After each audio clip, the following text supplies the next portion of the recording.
बच्चों, भक्तों और साधकों, आज हम उस अद्भुत शक्ति की बात करेंगे जो संहार की देवी हैं, परंतु उनका संहार भी सृष्टि के पुनर्निर्माण का मार्ग खोलता है। वही हैं हमारी माँ काली। माँ काली केवल विनाश की प्रतीक नहीं हैं, वे चेतना, न्याय और आत्मबल की प्रतीक हैं। उनका स्वरूप भले ही भयावह प्रतीत होता है, परंतु उनके भीतर अनंत करुणा और प्रेम का सागर छिपा है।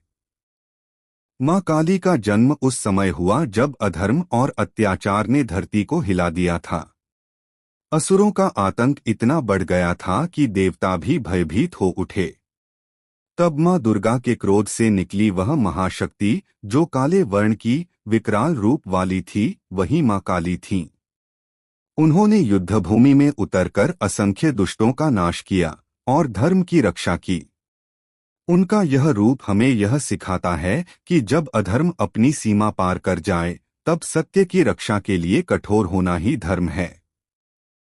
माँ काली का रूप गहन प्रतीक है। उनका काला रंग इस ब्रह्मांड की अनंतता का प्रतीक है, जो सबको अपने में समा लेती है। उनका नग्न शरीर इस बात का संकेत है कि सच्ची शक्ति किसी आडंबर में नहीं, बल्कि सत्य स्वरूप में निहित है। उनकी गले की मुंडमाला हमें यह सिखाती है कि अहंकार का अंत ही मुक्ति का मार्ग है।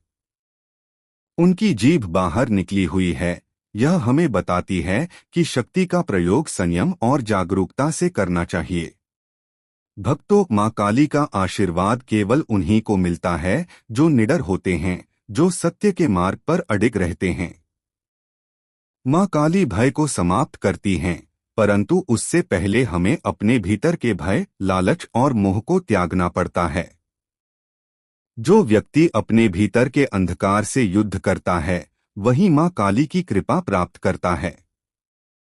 काली माँ कहती हैं, डरो मत, मैं तुम्हारे साथ हूँ। जब जीवन में संकट आता है, जब सब रास्ते बंद लगते हैं, तब माँ काली की उपासना से भीतर नई शक्ति जागती है।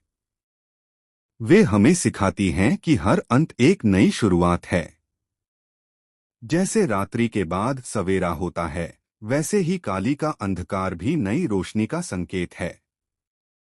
भक्तों, याद रखो, माँ काली की भक्ति केवल आराधना नहीं, आत्म परिवर्तन का मार्ग है।